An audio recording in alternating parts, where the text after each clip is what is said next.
नमस्कार। मैं सचिन सर आप सभी का स्वागत करता हूं हमारे छोटे से परिवार सत्यबोध एजुकेशन में। बच्चे यूपीएसआई के लिए बीएनएस काफी ज्यादा इंपॉर्टेंट है, आपको पता ही है। कम से कम 12 से 15 क्वेश्चन तक केवल बीएनएस से पूछे जाते हैं। बीएनएस की जितनी धाराएं थी वो सारी मैंने प्लेलिस्ट बनाकर उसमें अपलोड कर दी है, आप लोग चाहो तो देख सकते हो। बहुत बेहतरीन तरीके से हर एक चीज, हर एक धारा मैंने उसमें समझाई है। उसके बाद हम आते हैं जो बीएनएस के अन्य टॉपिक हैं, यानी कि वो अधिनियम जो बाद में गवर्नमेंट लाती है ना, वो काफी ज्यादा इंपॉर्टेंट अधिनियम हो जाते हैं। जैसे कल हमने एक लेक्चर डाला था जिसमें पूरा का पूरा लेक्चर हमारा किससे रिलेटेड था, जो दहेज अधिनियम जो हमारा आया था उससे रिलेटेड सारी चीजें थी उसमें, ठीक है ना। तो महिलाओं से संबंधित जो दहेज अधिनियम आया था 1961, वो हमने ट्रिक के माध्यम से और बेहतरीन तरीके से पूरा 1 घंटे का वीडियो है, उसमें सारी चीजें हमने प्रीवियस ईयर के क्वेश्चन के साथ खत्म कर ली थी। ठीक है, आज जो हम लोग यहाँ पर कंप्लीट करेंगे, ये भी देखोगे आप, महिलाओं का कार्य स्थल पर लैंगिक उत्पीड़न अधिनियम 2013 की बात करेंगे हम। ठीक है ना, 2013 में अधिनियम आया था जिसमें महिलाओं का लैंगिक उत्पीड़न के लिए ये संबंधित था। सारी चीजें इससे रिलेटेड जो भी चीजें हैं सब हम देखेंगे। बेहतरीन क्वेश्चन इसमें से भी आपके बनते हैं। लास्ट में प्रीवियस ईयर के कुछ पॉइंट, मोस्ट इंपॉर्टेंट पॉइंट, उनके ऊपर भी चर्चा करेंगे। कम से कम 40 से 50 क्वेश्चन जो कि प्रीवियस ईयर में पहले आ चुके हैं, कौन से आ सकते हैं, इन सभी चीजों के बारे में डिस्कस करेंगे। पूरा ये वन शॉट वीडियो है, पूरा आपका इसी लेक्चर में ही खत्म हो जाएगा और इसके बाहर आपको इससे क्वेश्चन देखने को नहीं मिलेंगे। ठीक है ना, तो इसकी हम लोग शुरुआत करते हैं। सबसे पहले देखते हैं इसकी जो शुरुआत है इसकी जो शुरुआत है कहाँ से होती है ना। सबसे पहले आप देखोगे कि जो महिला उत्पीड़न अधिनियम है 2013, अगर क्वेश्चन है कहाँ लागू है, तो संपूर्ण भारत में लागू है। कहाँ लागू है? संपूर्ण भारत में लागू है। अगर क्वेश्चन है राष्ट्रपति की स्वीकृति इसे कब मिली, तो 22 अप्रैल 2013 को राष्ट्रपति की स्वीकृति इसे मिल गई थी। लेकिन राष्ट्रपति की स्वीकृति मिलने से केवल लागू नहीं होता। लागू होने की तिथि अगर पूछे तो आप लिखोगे 9 दिसंबर 2013। 9 दिसंबर 2013। ठीक है, राष्ट्रपति के साइन करने की तिथि अलग होती है, लागू होने की तिथि अलग होती है। दोनों ही क्वेश्चन में कंफ्यूज आपको एग्जामिनर करने की कोशिश करेगा, लेकिन आपने अगर पढ़ा है तो बेहतरीन तरीके से आप आंसर दोगे। ठीक है, अगर पूछे कि राष्ट्रपति ने स्वीकृति कब दी थी, तो अब आप लगाओगे 22 अप्रैल 2013। अगर पूछे लागू होने की तिथि क्या है, तो 9 दिसंबर 2013 लागू होने की तिथि है। ठीक है, अब इसके बाद अगर चर्चा करें कि इस कानून को लाने की आवश्यकता क्या पड़ी। ठीक है, देखिए 2013 में बात सामने आती है कि जो भारत की महिलाएं हैं वो अलग अलग जगह जाकर बाहर कहीं काम कर रही होती हैं। ठीक है ना, गाड़ी वगैरह चला रही होती है, किसी ऑफिस में काम कर रही होती हैं, चाहे नेशनल ऑफिस हो, इंटरनेशनल ऑफिस हो, कोई सरकारी दफ्तर हो, कहीं भी स्कूल कॉलेजेस वगैरह में पढ़ाने वाली जो टीचर्स हो गई, है ना। तो फीमेल टीचर्स का जो समाज में योगदान है वो काफी ज्यादा इंपॉर्टेंस है, आपको पता ही है। हर क्षेत्र में महिला इस समय भागीदारी है। उन महिलाओं की सिक्योरिटी के लिए इस बिल को लाना बहुत जरूरी हो गया था। देखिए संविधान में कुछ धाराएं हैं, संविधान में कुछ आर्टिकल हैं जो पर्सनल लिबर्टी और इंडिविजुअल के बारे में बात करती हैं, यानी कि आपकी सिक्योरिटी, यानी संविधान जो आपको प्रोवाइड करती है, आपके अधिकारों के बारे में बताती है। उसकी अगर हम बात करें तो आप देखोगे जो संविधान की धारा, संविधान का अनुच्छेद कौन सी, संविधान के अनुच्छेद 14, संविधान के अनुच्छेद 14 हो, 15 हो, या फिर आप बात करें 21 की बात करें। अगर हम बात करें 14 की बात करें तो समानता का अधिकार प्रोवाइड करती है। ठीक है ना, जो आर्टिकल 14 है, ठीक है, अनुच्छेद 14 है संविधान में, क्या बताता है? समानता के अधिकार के बारे में बताता है। वहीं अगर बात करें कि जो अनुच्छेद 15 है वो भेदभाव निषेध के बारे में बताता है कि धर्म, मूल, वंश, लिंग, जाति के आधार पर भेदभाव नहीं किया जाएगा। वहीं अगर हम बात करें आर्टिकल 21 की बात करें, है ना, तो जीवन की सुरक्षा, गरिमा का अधिकार देता है सेल्फ डिफेंस के रूप में। ठीक है ना, तो ये सभी चीजों को मद्देनजर रखते हुए महिलाओं के लिए कानून आना काफी ज्यादा इंपॉर्टेंस था, क्योंकि जो महिला जो लैंगिक उत्पीड़न होता है, रेप वगैरह की अगर आप बात करो, ये काफी ज्यादा भारत में बढ़ता चला जा रहा है, इसमें किसी को कोई भी डाउट नहीं है। इसी को मद्देनजर रखते हुए इस कानून को भारत में लाया गया ताकि महिलाओं की सिक्योरिटी की जिम्मेदारी, है ना, महिलाओं की सिक्योरिटी की जिम्मेदारी आम नागरिकों के साथ साथ जो सरकार है, गवर्नमेंट है, या उसके जो कानून हैं उन्हें और ज्यादा स्ट्रॉन्ग किया जा सके। ठीक है ना, तो कानून में महिलाओं को और ज्यादा सुरक्षा प्रोवाइड करवाने के लिए या महिलाओं से संबंधित जो अपराध हैं उन्हें पर दंड की सजा और ज्यादा कड़ी करने के लिए इस कानून को लाना काफी ज्यादा इम्पोर्टेंट था। ठीक है, अब देखो इसकी कुछ धाराएं हैं। अगर हम बात करें इसकी धाराएं, काफी सारी धाराएं हैं, लेकिन सारी धाराएं आपको याद नहीं करना है, सारी धाराएं आपको याद नहीं करना है। यहाँ आप देखोगे धारा 1 से लेके धारा 30 तक धाराएं हैं। ठीक है ना, तो काफी सारी धाराएं, सारी धाराएं आपको याद नहीं करना है, इसकी ट्रिक भी मैं आपको बताऊंगा। सारी चीजों पर हम डिस्कस करेंगे, कौन सी धारा इंपॉर्टेंस है, क्या चीज इसमें इंपॉर्टेंट है, ये भी चीजें हम लोग यहाँ पर डिस्कस करेंगे। सबसे पहले देखिए बात करते हैं धारा 1 की। ठीक है, धारा 1 किसी भी अधिनियम के लिए इंपॉर्टेंस हो जाती है। धारा 1 और 2 किसी भी अधिनियम के लिए मोस्ट इंपॉर्टेंट हो जाती है, क्योंकि किसी भी अधिनियम की धारा 1 क्या बताएगी, उस अधिनियम के बारे में बताएगी कि ये अधिनियम है क्या, उसका नाम बताएगी, कब लागू हुआ, उसकी जरूरत क्यों पड़ी, ये सारी, और उसका प्रभाव क्षेत्र क्या था, ये सारी चीजें बताएगी धारा 1। वहीं अगर हम धारा 2 की बात करें तो किसी भी अधिनियम की धारा 2 उसमें उपस्थित सभी चीजों की परिभाषाओं के बारे में बताएगी। यहाँ पर भी आप देखोगे जो धारा 2 है किसके बारे में बताती है, परिभाषाएं।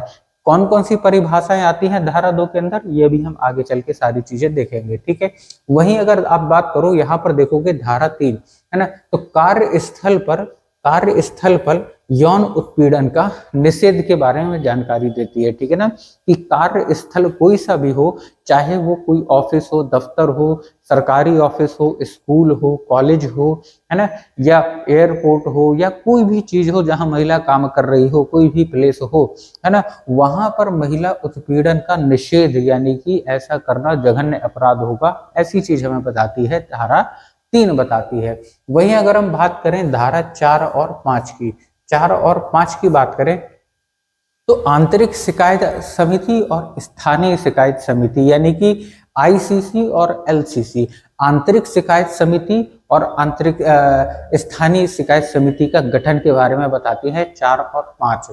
ठीक है ना, अब आप देखोगे ये 6वीं जो धारा है ना, ये जिला स्तर पर स्थानीय शिकायत समिति की गठन की बात करती है। कब, जिला स्तर पर। बट ठीक है ना, तो ये जो ऊपर की 6 धाराएं हैं, 1 से लेके 6 धाराएं हैं, आपके लिए सबसे ज्यादा इंपॉर्टेंट होने वाली हैं, क्योंकि आपके मोस्टली क्वेश्चन वहीं पर ही बन जाते हैं। 90% क्वेश्चन जो आने के चांसेस रहते हैं केवल इन 6 धाराओं से आने के चांसेस रहते हैं। नीचे की आप थोड़ा सा पढ़ लोगे अच्छे से, है ना, आपको सब याद करने की जरूरत नहीं है। ऊपर की आपने 6 याद कर ली, आप मान के चलिए लगभग आपका पूरा ये खत्म हो जाएगा, कंप्लीट हो जाएगा। ठीक है ना, चलिए अब हम यहाँ पर देखो कुछ पॉइंट्स के बारे में बात करते हैं। सबसे पहले डिस्कस करते हैं धारा 2 के बारे में, धारा 2 के बारे में। ठीक है, धारा 1 के बारे में हमें ज्यादा पढ़ने की जरूरत है नहीं है, क्योंकि धारा 1 में क्या है कि ये धारा है क्या, ये अधिनियम है क्या, इस अधिनियम का पूरा नाम क्या है, संक्षेप नाम क्या है, कहाँ लागू होगी, ये सब चीजें दी है धारा 1 में। धारा 2 में देखो परिभाषाएं दी है। सबसे पहली परिभाषा इसमें आती है किस चीज की, पीड़ित। किस चीज की आती है, पीड़ित की, यानी कि एग्रेटेड वुमेन की, है ना, यानी कि वो महिला, है ना, वह महिला जो किसी कार्यस्थल पर यौन उत्पीड़न की शिकार हुई हो, वह चाहे कर्मचारी हो या ना हो, वह चाहे कर्मचारी हो या ना हो, आपको फोकस करना है इस शब्द पर, चाहे वो कर्मचारी हो या ना हो। ठीक है ना, वो पीड़ित कहलाएगी। बस वहां पर उसके साथ कोई दुष्कर्म हुआ होना चाहिए, वो महिला वहां काम कर रही हो उस दफ्तर में या काम नहीं कर रही हो, इससे कोई फर्क नहीं पड़ता।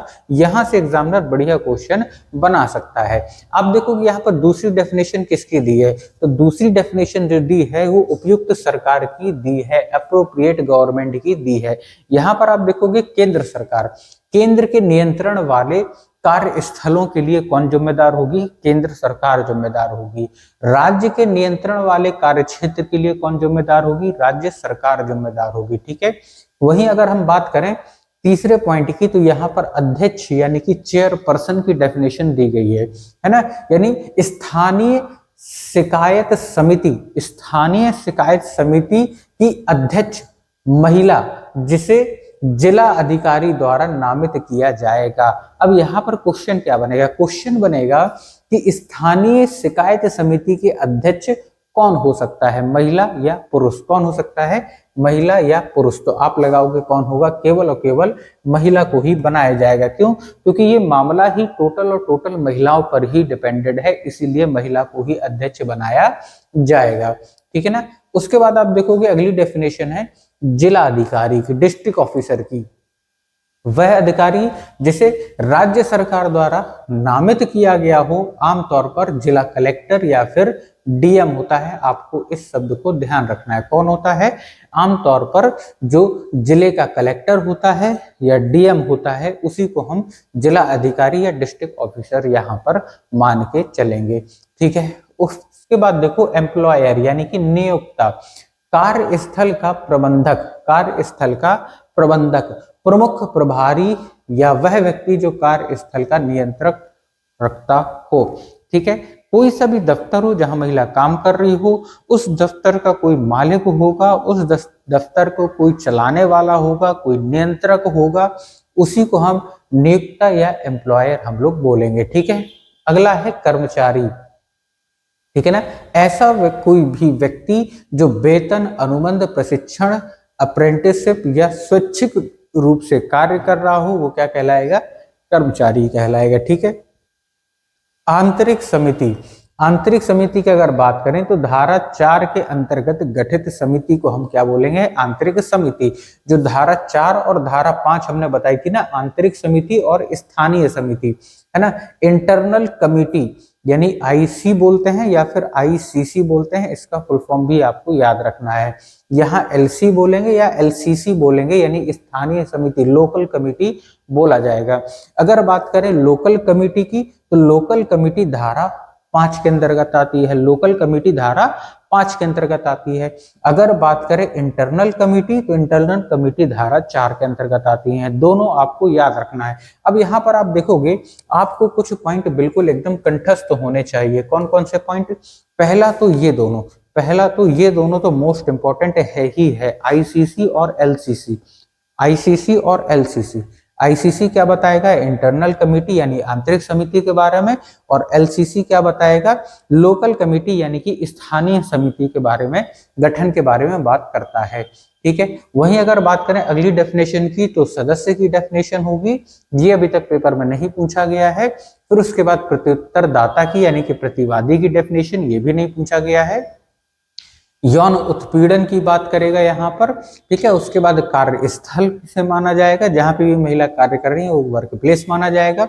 सेवा नियम यानी कि सर्विस रूल क्या होंगे, है ना। गैर सरकारी संगठन या एनजीओ वगैरह की भी डेफिनेशन यहाँ पर दी है, ये मोस्ट इंपॉर्टेंट है, यहाँ पर आपको अंडरलाइन करना है, ध्यान रखना है। गैर सरकारी संगठन या संघ यानी एनजीओ या फिर एसोसिएशन हो, है ना, इसकी डेफिनेशन भी धारा 2 में ही दी गई है। ठीक है। चलो उसके बाद हम लोग डिस्कस करते हैं। देखो धारा 3, धारा 3 के अंतर्गत यौन उत्पीड़न क्या माना जाएगा, इसके बारे में बताता है। यौन उत्पीड़न क्या माना जाएगा, किसे माना जाएगा, इसके बारे में बताता है। आप देखोगे नीचे कुछ कृत्य या कुछ पॉइंट आएंगे, इन सभी में से अगर कुछ भी घटित होता है तो वो सारे के सारे यौन उत्पीड़न में ही काउंट होंगे। ठीक है। पहला पॉइंट आप देखो क्या है, अनचाहा शारीरिक संपर्क या शारीरिक संपर्क करने की कोशिश, ये भी यौन उत्पीड़न में ही आएगा। अगर हम बात करें यौन अनुग्रह की मांग या अनुरोध, यौन अनुग्रह की मांग या अनुरोध, है ना, कि कोई महिला के साथ गलत संबंध बनाने के लिए उसकी परमिशन भी मांगता है या मांगने की कोशिश करता है, ये भी यौन उत्पीड़न में ही आएगा, यानी धारा 3 में ही आएगा आपका। ठीक है। यहाँ पर आपको एक चीज ध्यान रखना है, यहाँ पर जो ये पॉइंट है ना, पहला जो पॉइंट है अनचाहा शारीरिक संपर्क या कोशिश, इसे धारा 3(1) के नाम से भी पूछा जा चुका है, तो आप इसका तो जरूर याद रखिएगा। धारा 3(1) में क्या है, अनचाहा शारीरिक संपर्क करने की कोशिश करना। ठीक है ना। अब आप देखोगे 3 में क्या है, यौन प्रकृति की टिप्पणियां या टिप्पणियां करना। ठीक है ना। कोई महिला काम कर रही है, एक आदमी बगल से निकलता है, उस पर गंदे कमेंट करता है, तो वो आ जाएगा 3 में, आ जाएगा तीसरे पॉइंट में। चौथी की अगर बात करें तो अश्लील सामग्री दिखाना, ये भी इसी में आ जाएगा, धारा 3 के अंतर्गत। अगर बात करें यौन प्रवृत्ति का कोई भी अवांछित शारीरिक, मौखिक या अशाब्दिक व्यवहार, यानी चाहे वो शारीरिक तौर पर किया गया हो, मौखिक तौर पर किया गया हो या अशाब्दिक किया गया हो, कोई इशारा वगैरह, ये सारी चीजें भी यौन उत्पीड़न से संबंधित ही है, इसी धारा 3 में ही आ जाएंगी। ठीक है। अब यहाँ पर देखो बात करते हैं धारा 3(2) की, परिस्थितियां जिनमें यौन उत्पीड़न होगा। परिस्थितियां ऐसी कौन सी परिस्थितियां हैं जिसमें यौन उत्पीड़न माना जाएगा, ठीक है ना। यदि ऊपर बताए गए ये जो 5 कृत्य बताए गए हैं, इनमें से कोई भी कृत्य होता है तो वो सारे के सारे यौन उत्पीड़न में ही माने जाएंगे। क्लियर है। नौकरी से जुड़ा लाभ या हानि की बात हो तो ये भी यौन उत्पीड़न में ही माना जाएगा। नौकरी से जुड़ा लाभ या हानि की बात हो तो ये भी यौन उत्पीड़न में ही गिना जाएगा। कहने का मतलब, अगर मान लीजिए किसी कंपनी का बॉस है या कोई महिला कहीं काम कर रही है, वहां का कोई मालिक है, वो महिला से इस तरीके से बात करता है कि अगर वो शारीरिक संबंध सामने वाली महिला उसके साथ बना लेती है तो उसका वेतन बढ़ा देगा या उसका प्रमोशन कर देगा, ऐसा अगर लालच देके करने की कोशिश करता है तो ये भी यौन उत्पीड़न का ही केस बनेगा। ठीक है। वही अगर हम बात करें पदोन्नति, वेतन या स्थानांतरण का दबाव डालकर अगर ये चीज करवाई जाती है तो भी यौन उत्पीड़न का केस बनेगा। काम में बाधा डालना या शत्रुता पूर्वक वातावरण बनाना, ये भी यौन उत्पीड़न का ही भाग है ना। महिलाओं के स्वास्थ्य या सुरक्षा को नुकसान पहुंचाना, ये भी यौन उत्पीड़न का भाग आएगा आपका। धमकी, अपमान या डर का माहौल बनाना, ये भी यौन उत्पीड़न में आएगा। ठीक है। क्वेश्चन इसमें से कैसा बनेगा? क्वेश्चन बनेगा, वो 4 ऑप्शन दे देगा, ठीक है ना। उनमें से एक ऑप्शन मान लीजिए ये वाला दे दिया उसने, ठीक है ना। 3 ऑप्शन कोई अलग होंगे, एक ऑप्शन ये दे दिया कि काम में बाधा डालना या शत्रुता पूर्वक वातावरण बनाना। फिर हमसे कहेगा कि इनमें से कौन यौन उत्पीड़न से संबंधित है, तो हमें वहां पर पता होना चाहिए कि काम में बाधा डालना और शत्रुता पूर्वक वातावरण बनाना भी हमारा इसमें आता है, यौन उत्पीड़न के केस में ही आता है। क्लियर है। ये सारी चीजें आपको क्लियर हो गई होंगी। अब देखो हम बात करते हैं, है ना, बात करते हैं धारा 4 की और धारा 5 की, एक साथ हम लोग बात करेंगे। धारा 4 और धारा 5 सबसे ज्यादा इंपॉर्टेंट आपका यही होने वाला है। धारा 4 और धारा 5 सबसे ज्यादा इंपॉर्टेंट आपका होने वाला है। क्लियर है। देखो धारा 4 में क्या कहा है? धारा 4 में सबसे पहले बात आती है गठन की, तो गठन कौन करेगा? नियोक्ता द्वारा होगा। और धारा 5 में अगर गठन की बात करें तो जिला अधिकारी द्वारा होगा। ठीक है। धारा 4 की बात करें तो गठन कौन करेगा? नियोक्ता द्वारा होगा। और यहाँ धारा 5 में बात करें तो किसके द्वारा होगा? जिला अधिकारी की बात करें, यानी आईसीसी में गठन करता कौन होगा? नियोक्ता, और एलसीसी में जिला अधिकारी द्वारा नियुक्त किया जाएगा, गठन किया जाएगा। ठीक है। लागू क्षेत्र क्या है? जहां 10 या 10 से अधिक कर्मचारी होंगे, जहां 10 या 10 से अधिक कर्मचारी होंगे वहां पर धारा 4 काम करेगी। वहीं 10 से कम कर्मचारी हो या आईसीसी ना बनी हो तो वहां पर धारा 5 काम करेगी। ठीक है ना। अगर 10 से कम कर्मचारी हैं तो वहां पर धारा 5 से गठन होगा। अगर 10 से अधिक, 10 या 10 से अधिक हैं तो धारा 4 के द्वारा कमेटी गठित होगी, और अगर 10 से कम है तो धारा 5 के अंतर्गत उसमें गठित होगी। ठीक है ना। लागू क्षेत्र होगा। उद्देश्य क्या है? संस्था के भीतर शिकायतों का निपटारा करना। यहां देखोगे असंगठित छोटे कार्यस्थलों की शिकायतें, है ना। तो जो भी धारा 5 के तहत जो भी चीजें गठित होंगी या चीजें आएंगी वो छोटे लेवल पर होंगी। अब देखोगे 5 में क्या है? 10 से कम लोग काम करने चाहिए वहां पर, है ना। संगठित छोटे कार्य क्षेत्र की शिकायतें, यानी कि उतने ही कम एरिया की ही शिकायतें। ठीक है ना। और धारा 4 की बात करें तो 10 या 10 से ज्यादा लोगों की कोई कंपनी हो या 10 से ज्यादा लोग वहां पर काम कर रहे हो, है ना, और उसके भीतर की शिकायतों का निपटारा, संस्था के भीतर की शिकायतों के निपटारा के लिए गठित होगी, है ना। अध्यक्ष कौन होगी? वरिष्ठ महिला कर्मचारी यहाँ की अध्यक्ष होगी। धारा 4 में अध्यक्ष किसे बनाया जाएगा? वरिष्ठ महिला कर्मचारी को। वहीं अगर धारा 5 में बात करें तो कोई भी सामाजिक कार्य क्षेत्र की महिला यहाँ पर अध्यक्ष बन सकती है क्योंकि छोटे क्षेत्र पर है। ठीक है, वहीं अगर बात करें सदस्य संख्या की तो धारा 4 के अंतर्गत जो कमेटी आईसीसी बनेगी उसमें कम से कम 4 सदस्य होना चाहिए। लेकिन अगर इसकी बात करें तो वहां पर, है ना, वहां पर निर्धारित सदस्य कैसे महिला बहुमतता के आधार पर, ठीक है ना, जो अध्यक्ष है वो ही डिसाइड करेगी कि 1 होना चाहिए, 3 होना चाहिए, 5 होना चाहिए, कितने होना चाहिए। लेकिन यहाँ पर धारा 4 के अंतर्गत जो आईसीसी की कमेटी बनेगी यहाँ पर फिक्स है कि यहाँ कम से कम 4 तो होना चाहिए। उसके ऊपर फिर जितनी ज्यादा लोग वहां पर काम कर रहे होंगे उतनी ज्यादा संख्या सदस्यों की यहाँ पर बढ़ाई जा सकती है।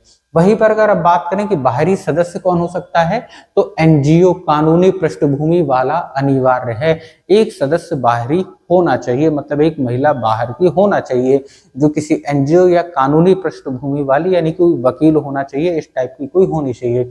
वहीं यहाँ पर देखोगे तो एनजीओ से भी हो सकती है और सामाजिक कार्यकर्ता होना अनिवार्य है, या तो कोई महिला एनजीओ से या कोई सामाजिक क्षेत्र में कार्य करने वाली महिला धारा 5 के अंतर्गत यहाँ पर सदस्य बन सकती है।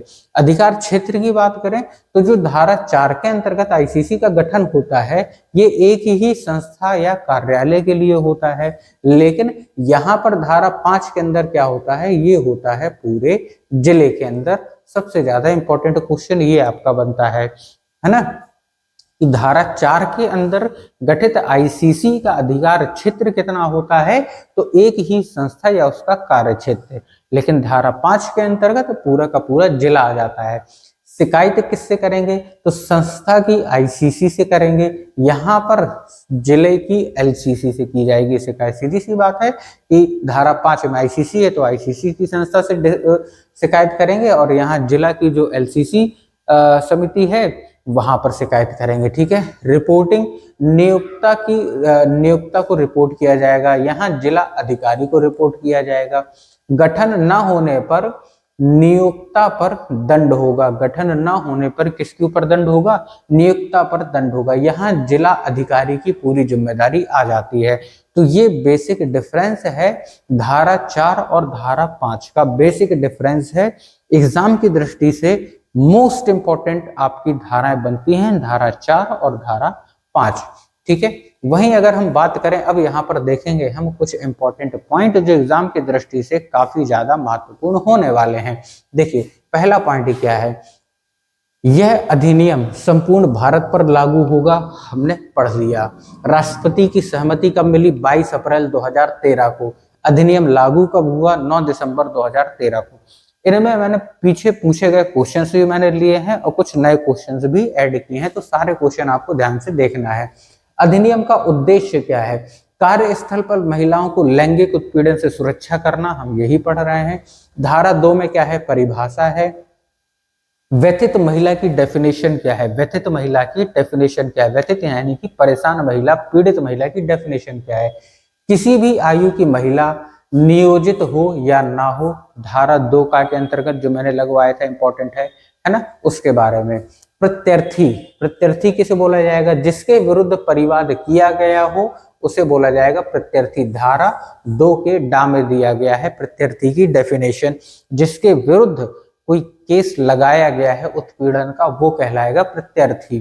ठीक है, लैंगिक उत्पीड़न में शामिल धारा 2 ढा किससे संबंधित है, आप देखोगे शारीरिक संपर्क, यौन, है ना, अनुकूलता की मांग, लैंगिक टिप्पणी वगैरह, अश्लील चीजें कोई दिखाना वगैरह, प्रकृति का कोई भी आचरण, ठीक है ना, यानी कि कोई भी ऐसा आचरण जो महिला को असहज करे, वो सारी चीजें इसमें आ जाती हैं। ठीक है ना, तो ये हमने पढ़ लिया था। उसके बाद देखोगे कार्यस्थल की परिभाषा, है ना, बहुत विस्तृत है। क्या है, सरकारी हो, निजी हो या एनजीओ, कोई एनजीओ हो, अस्पताल हो, वो भी कार्यस्थल में आएगा।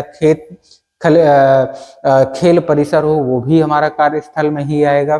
चाहे यात्रा के दौरान का स्थल हो या निवास स्थान हो, ये सारे के सारे किस में आएंगे, कार्यस्थल में ही गिने जाएंगे। ये हमने पढ़े 2 डा में हमने पढ़ लिए थे। आप देखोगे, कहोगे सर ये टाठा डाढ़ा क्या है ना, तो यहाँ पर आप देखोगे जब मैंने ये डेफिनेशन बताई थी, है ना, तो यहाँ देखो ABCD यहाँ पर लिखे हुए हैं सारे, इन्हीं को अपन काखा गाघा से लेते हैं। तो चाहे काखा गाघा आ जाए या फिर, है ना, इस टाइप से ABCD करके लिख के आ जाए, ठीक है। तो आपको ध्यान रखना है, ठीक है ना। आगे देखो, यहाँ पर अगला पॉइंट है हमारा धारा 3, किसी भी महिला का लैंगिक उत्पीड़न नहीं किया जाएगा। किसमें है, धारा 3 में दिया गया है कि किसी भी महिला का लैंगिक उत्पीड़न नहीं किया जाएगा। ये क्वेश्चन भी आपके लिए इंपॉर्टेंट है। बेसिकली जो 1 से 6 तक की धाराएं हैं, सबसे ज्यादा इंपॉर्टेंट यही धाराएं हैं जो इसमें से क्वेश्चन आपके बनते हैं। और जितने क्वेश्चन यहाँ पर हम पढ़ लेंगे, है ना, 40-45 के आसपास, उसी में से आपके क्वेश्चन आ जाएंगे। आगे देखोगे, आंतरिक परिवाद समिति यानी ICC का गठन अनिवार्य है जिसमें 10 या उससे ज्यादा कर्मचारी हो। परिवाद करने की समय सीमा क्या है, घटना के 3 माह, है ना, किसके अंतर्गत आती है, धारा 9 के अंतर्गत। बढ़ाई जा सकती है, बिल्कुल बढ़ाई जा सकती है। परिवाद करने की समय सीमा, यानी मान लीजिए, है ना, ये क्वेश्चन भी इंपॉर्टेंट है आपका 12वें नंबर का। इसमें क्या है, परिवाद करने की सीमा।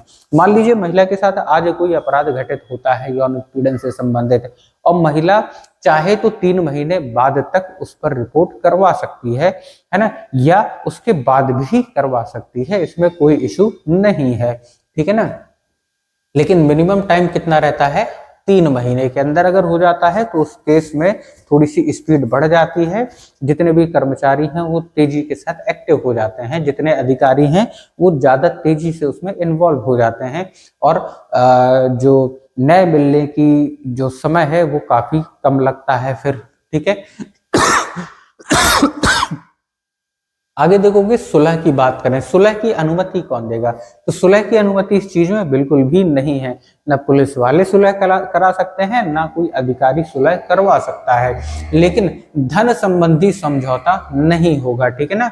तो सुलह की अनुमति यहाँ पर फिर भी एक चांसेस रहते हैं कि हाँ हो जाए, लेकिन अगर कोई सोच रहा है कि धन देकर हम महिला के साथ सुलह कर लेंगे, तो इस चीज पर पूरी तरह से पाबंदी है। किस आर्टिकल के अंतर्गत, किस धारा के अंतर्गत, तो आप कहोगे धारा 10, सेक्शन 10 के अंतर्गत आता है।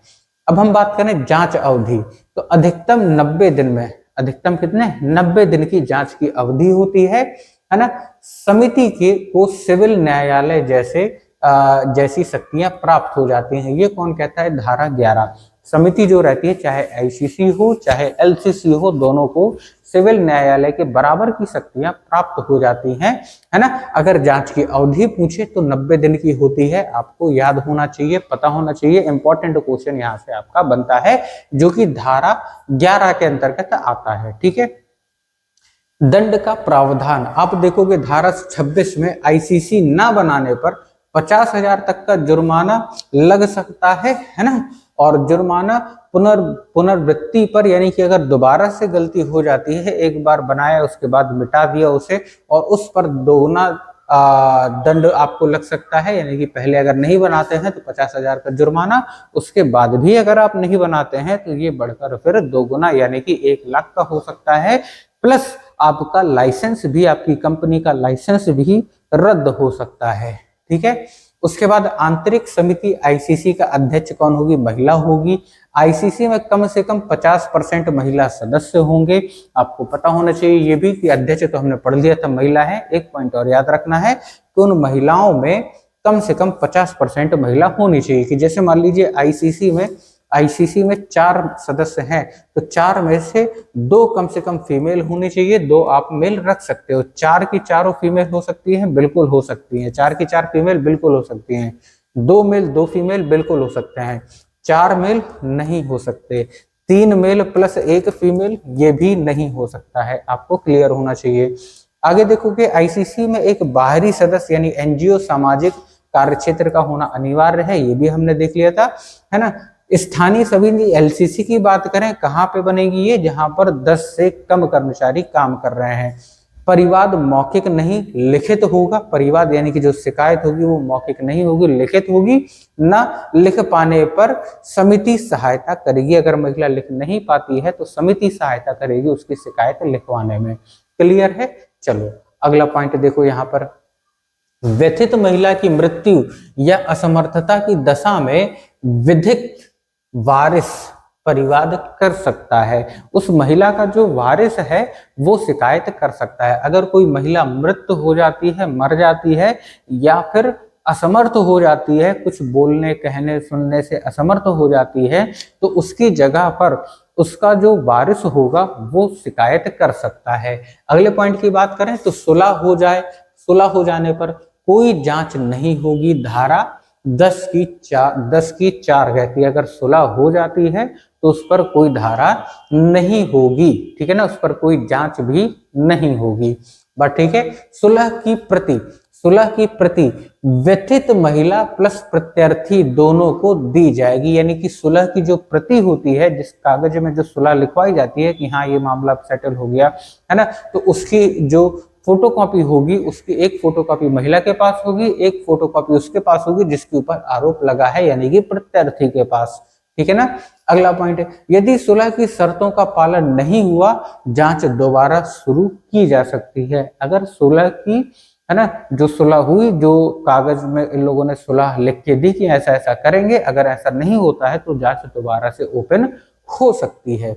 जांच के दौरान दोनों पक्षों को सुनवाई का अवसर दिया जाएगा, है ना। समिति की जांच रिपोर्ट नियोजक जिला अधिकारी को भेजी जाएगी, या तो नियोजक को भेजा जाएगा या जिला अधिकारी को भेजा जाएगा। अगर बात करें आईसीसी तो आईसीसी में नियोजक को भेजा जाएगा, अगर बात करें एलसीसी तो जिला अधिकारी को भेजा जाएगा, ठीक है। दोनों से ही क्वेश्चन बन सकता है, आपके लिए इंपॉर्टेंट है ना। समिति की शक्तियां, समन जारी करने की शक्ति होती है समिति के पास, शपथ पर बयान लेने की भी शक्ति होती है ना, दस्तावेज मंगवाने की भी शक्ति होती है। तीनों शक्तियां होती हैं समिति के पास में। मतलब वो समन भी जारी कर सकता है आपको बुलाने के लिए या आपसे कोई चीज पूछने के लिए, शपथ पर बयान भी ले सकता है आपसे, या दस्तावेज मंगवा भी सकता है। शपथ पर बयान यानी कि जो इनसे लिखवाया जाता है लिखित तौर पर, उस पर बयान भी लिया जा सकता है। मिथ्या परिवाद यानी फॉल कंप्लेंट्स, अगर गलत कंप्लेंट करते हैं, मिथ्या कंप्लेंट करते हैं, तो केवल आयोग, है ना, आयोग असिद्ध होने से दंड नहीं होगा। जो आरोप है ना, अगर वो असिद्ध हो जाता है तो उससे दंड नहीं होगा। जानबूझकर झूठ सिद्ध होना आवश्यक है, जानबूझकर झूठ सिद्ध होना ये चीज आवश्यक है। क्षतिपूर्ति तय करते समय, है ना, मानसिक पीड़ा, चिकित्सा खर्च, आय, भविष्य की हानि देखी जाएगी। ये चीज धारा नंबर 15 में बोली गई है, सेक्शन 15 में बोला गया है, ठीक है ना। सेक्शन 15 में बोला गया है क्या देखी जाएगी, क्षतिपूर्ति तय करते समय कितना महिला का समय बर्बाद हुआ, उसका कितना चिकित्सा में खर्च आया, उसकी आय में कितना इफेक्ट पड़ा, भविष्य की कितनी हानि होती है, ये सब चीजें देखकर उस महिला को न्याय दिया जाएगा। अगर पैसों पे बात आ जाती है, कितना पैसा महिला खर्च हो गया, तो ये सारा पैसा उससे वसूल कर फिर महिला को दे दिया जाता है ना। गोपनीयता का उल्लंघन, सेवा नियमों के अनुसार दंड दिया जाता है। धारा नंबर 17 मोस्ट इंपॉर्टेंट है। गोपनीयता का उल्लंघन सब पर लागू होता है, चाहे वो प्रेस हो, मीडिया हो, कोई भी हो, न्यूज़पेपर वाले हो। उस महिला के बारे में जिसके साथ उत्पीड़न हुआ है उसके बारे में उसकी जानकारी कोई भी रिलीज नहीं कर सकता, कोई भी दिखा नहीं सकता। अगर ऐसा करते हैं तो धारा 17 के अंतर्गत उस व्यक्ति को, उस न्यूज़पेपर को या उस सोशल मीडिया हैंडल को या कोई भी न्यूज चैनल वगैरह हो, उसे धारा 17 के अंतर्गत सजा का प्रावधान दिया गया है। वहीं अगर हम बात करें तो जांच रिपोर्ट की जो समिति द्वारा 90 दिन के भीतर पूरी की जाएगी, यानी कि जांच रिपोर्ट 90 दिन में पूरी हो जाना चाहिए। जांच रिपोर्ट मिलने के बाद 60 दिन के भीतर जो नियोजक है वो कार्यवाही करेगा, है ना, कि कोई केस है एक, उस पर कोई महिला ने एक आरोप लगाया, उस पर केस लिखवाया किसी के ऊपर यौन उत्पीड़न से संबंधित, उसकी जांच 90 दिनों के भीतर हो जाना चाहिए। जैसे ही जांच हो जाएगी, उस जांच के फाइल होने के बाद 60 दिनों के अंदर नियोक्ता जो है ना, जो उस समिति का नियोक्ता है, हेड है, वो 60 दिनों के भीतर उस केस का निपटारा करेगा, ठीक है ना। यह कार्यवाही करेगा। समिति की सिफारिशों के विरुद्ध 90 दिन में अपील की जा सकती है। तो जो भी समिति सिफारिश करेगी, अगर अपोजिट पार्टी को लगता है कि नहीं ऐसा नहीं है, तो 90 दिन के अंदर दोबारा से अपील की जा सकती है, और ये पीड़ित महिला भी कर सकती है। अपील किसके समक्ष होगी? सेवा नियमों में निर्दिष्ट प्राधिकारियों के पास में, यानी कि आईसीसी हो, एलसीसी हो, उसके जो हेड होंगे उन्हीं के पास दोबारा से अपील वहां पर की जाएगी, है ना। यदि प्रत्यर्थी दोषी पाया गया तो सेवा नियमों के अनुसार दंड, वेतन कटौती, पदोन्नति की संभावना रहती है, ठीक है ना। यदि उसने जो अपील की वहां पर वो अधिकारी जो जांच कर रहा था वो गलत पाया जाता है, तो उस अधिकारी को भी दंड दिया जाएगा, उसके वेतन में कटौती कर दी जाएगी, है ना, या उसकी पदोन्नति कर दी जाएगी, यानी उसे उसका जो है डिमोशन कर दिया जाएगा। ये सब चीजें, है ना। क्षतिपूर्ति की राशि कितनी होगी? वेतन से काट कर व्यथित महिला को दी जा सकती है ना। तो जिस भी व्यक्ति के ऊपर आरोप महिला लगाएगी, अगर आरोप सिद्ध हो जाता है तो उस व्यक्ति के वेतन से काट कर उस महिला को दिया जाएगा, जब तक उस महिला की क्षतिपूर्ति नहीं हो जाती। नियोजक की जिम्मेदारी क्या है? सुरक्षित कार्य का वातावरण सुनिश्चित करना, ये है नियोजक की जिम्मेदारी। नियोजक को पॉस एक्ट, ठीक है, पॉस एक्ट की जानकारी कार्यस्थल पर प्रदर्शित करने से। पॉस एक्ट किसे बोलते हैं? पॉस एक्ट हम इसी 2013 के एक्ट को ही बोलते हैं, जो महिला उत्पीड़न से संबंधित है। इसी को हम पॉस एक्ट भी बोल देते हैं शॉर्ट में, ठीक है।